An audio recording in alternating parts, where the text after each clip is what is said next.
সংসদ সদস্য হয়ে যেন আলাদিনের চেরাগ পেয়েছিলেন সাবেক প্রাথমিক ও গণশিক্ষা প্রতিমন্ত্রী জাকির হোসেন।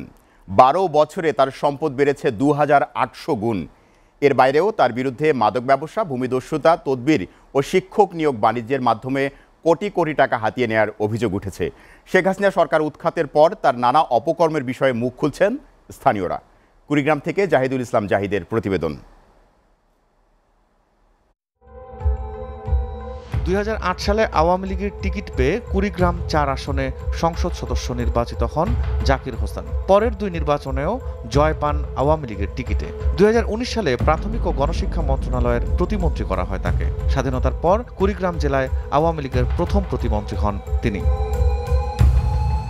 ভোটের আগে 2008 সালে হলফনামায় জাকির হোসেন ও তার স্ত্রীর বার্ষিক আয় দেখান 2,50,000 টাকা। মোট সম্পদের পরিমাণ দেখানো হয় 13,10,000 টাকা। 2013 সালে এক লাফে তার বার্ষিক আয় বেড়ে দাঁড়ায় 14,62,295 টাকায়। নগদ অর্থসহ সম্পদের পরিমাণ দেখান 91,44,583 টাকা। মোড় ঘুরে যায় 2018 সালে, আয় কমিয়ে দেখান 2,79,000 টাকা। তবে সম্পদ বেড়ে দাঁড়ায় 5,12,00,000 টাকায়। তবে নানা অপকর্মে নামে বেনামে জমি বাড়ি সহ সম্পদের পাহাড় গড়ার অভিযোগ স্থানীয়দের। যখন এমপি হয়ে আসলেন, উনি তো গরুর দালাল থেকে এখন মানুষকে চাকরি দেওয়ার আশায় হাজার হাজার কোটি টাকা কামিয়ে নিয়েছে। শিক্ষামন্ত্রীর দায়িত্ব পান, কিন্তু দায়িত্ব পেয়ে শিক্ষা সম্পর্কে তিনি কোনো কাজই করেননি। বই এবং শিক্ষাকে এমন পর্যায়ে নিয়ে এসেছে যে শিক্ষাকে মূল্যহীন হিসেবে, তাই শিক্ষাকে তিনি এবং তারা ধ্বংস করে দিয়েছেন।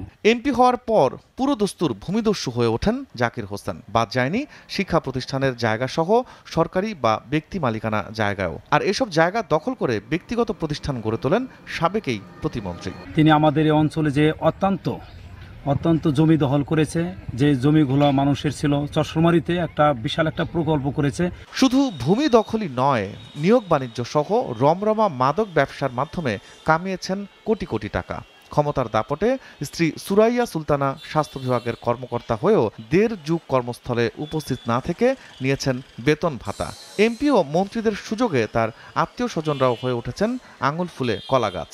উনি এমপি হওয়ার পর মন্ত্রিত্ব পেয়েছিলেন এবং কুড়িগ্রাম জনগণ আশা করেছিল তাকে দিয়ে কুড়িগ্রামে অনেক উন্নয়ন সম্ভব হবে।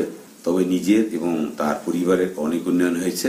এই দুর্নীতিবাজ প্রতিমন্ত্রীর বিচার চেয়ে অনেকেই তার এলাকায় মিছিল করেছে, মিটিং করেছে।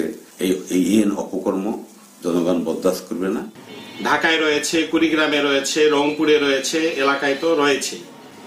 এবং উনি এই টাকা পাচারও করেছেন।